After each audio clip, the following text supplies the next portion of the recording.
Now, I thought last night, as I was going to go to bed, that I had planned to make the simple, although I think very difficult to implement, point that we just need to become more open and available to the interruptions in our daily lives. In our multitasking, bowling alone, DVR, texting while walking with your earphones in your ears society, we make little room for whatever is not in our tightly scheduled daily Google calendars. And often the interruption that comes in the middle of our day with a colleague popping her head into our office saying, "Do you have just a minute?" might be the most important thing that we can do in a day, a week, a month.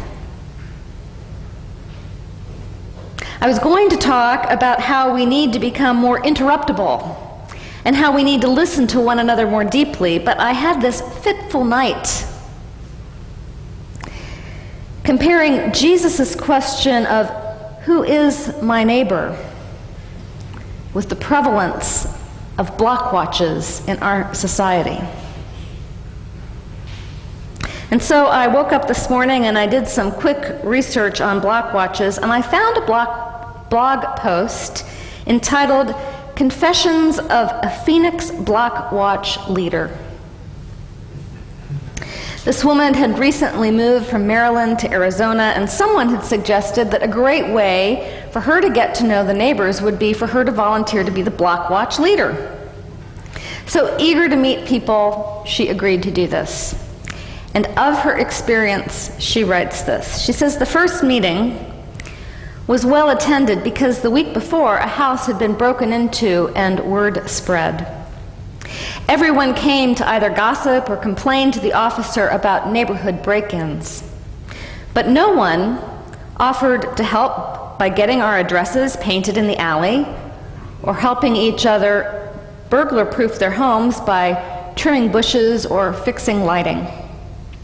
We ended up having about one meeting per year.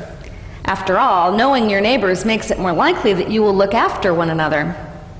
And knowing your neighbors helps you know who belongs and who doesn't.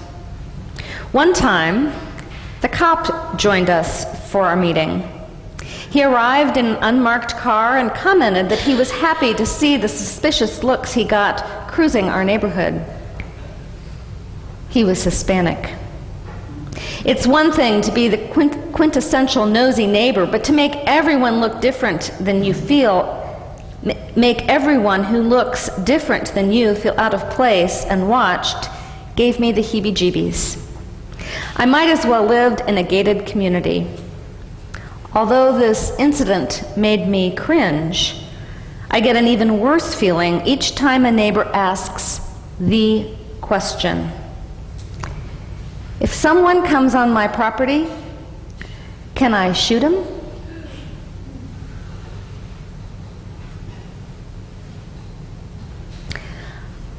I am certain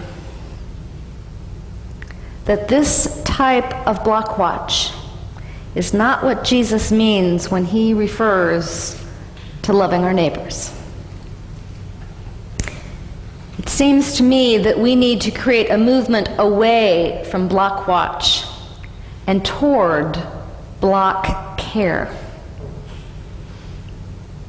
How might the story of Trayvon Martin and George Zimmerman ended differently if Trayvon had been asked if he was okay, if he needed a ride, if there was some way that he could be helpful? Jay Pathak and Dave Runyon have written a book entitled The Art of Neighboring.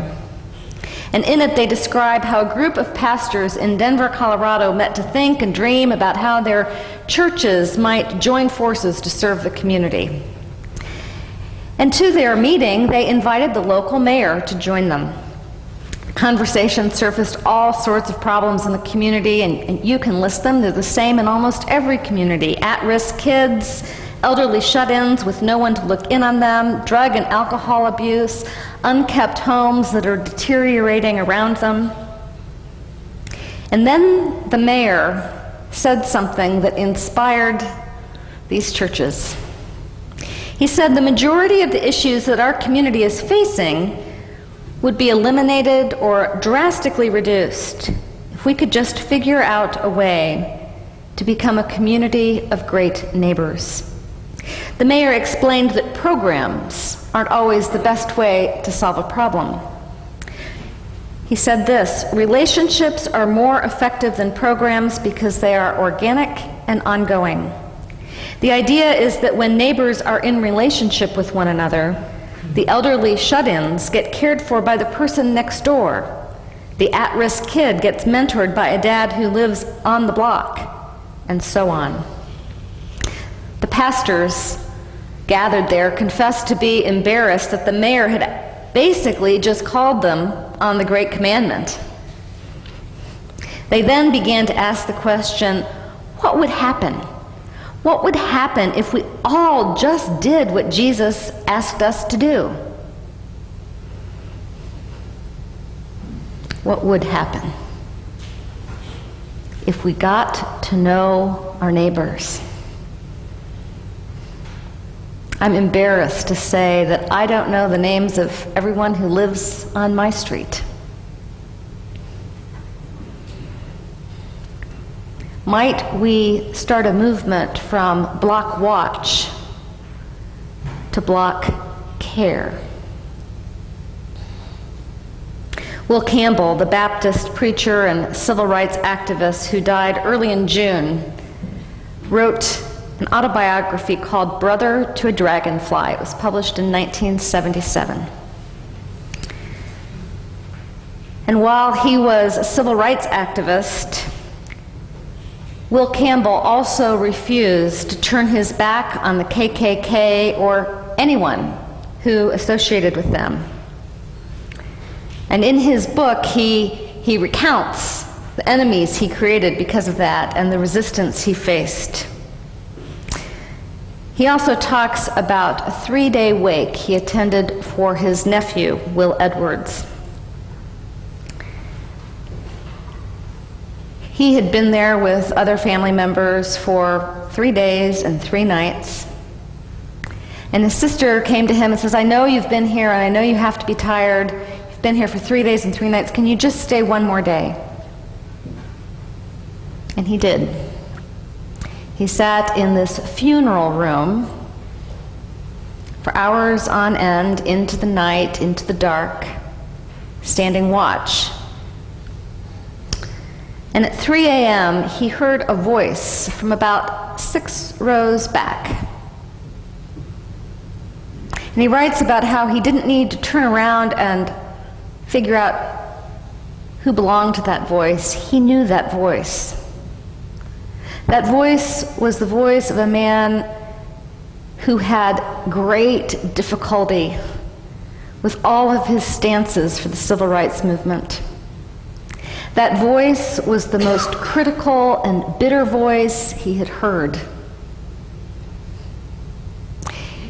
He describes how he stopped visiting him because he just couldn't face the rejection of the principles he had been standing up for.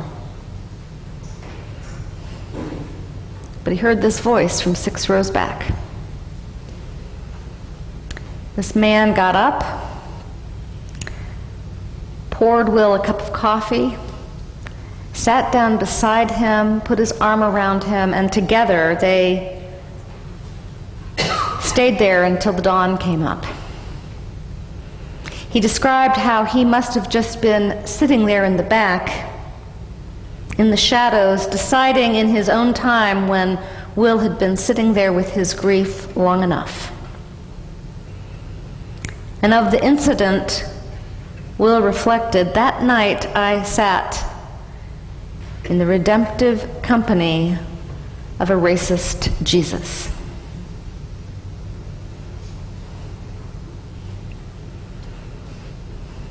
However we're feeling today about Trayvon Martin or George Zimmerman or the neighbor who lives next door.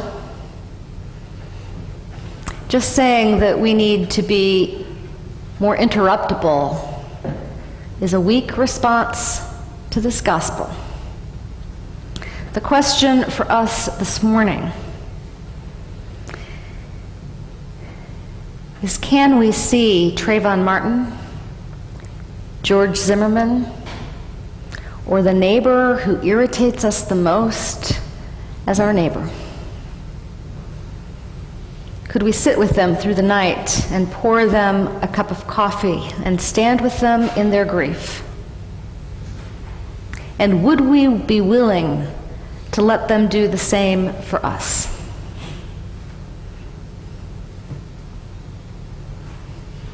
Jesus said, "The neighbor is the one who shows love and mercy. Go and do likewise."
As you leave this place, remember the 2 commandments.